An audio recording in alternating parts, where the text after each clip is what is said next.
Українці весь час живуть під цим домокловим мечем. І ці вузлик цих проблем, він рано чи пізно мав почати розв'язуватись.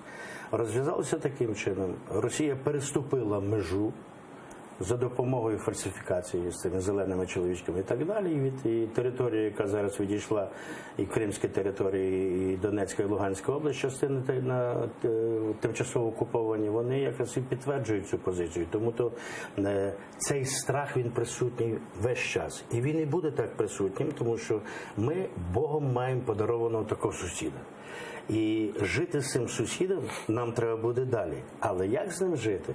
Тут ми вже або ми поставимо точно кордон і скажемо, оцю межу ми не переходимо і живемо далі як сусіди, коли ця війна закінчиться, коли повернуться всі території України. Бо вже смертей ти не повернеш, і тих людей, які віддали своє життя за незалежність нашої держави, вже не повернеш. Але повернути те, за що вони стояли, це наш обов'язок. Взагалі, як ви вважаєте, чи можна, в принципі, домовитися про щось з Росією? По-моєму, жодна країна в цілому світі з Росією ні про що ніколи не домовлялась. Бо той листочок, пам'ятаєте, багато всіляких політиків говорили, що не вартують навіть тої ціни, який листочок цей зроблений, підпис там будь-який стоїть. Тому що це країна-агресор по нутру, і вона ніколи не додержувалася ніяких рамок.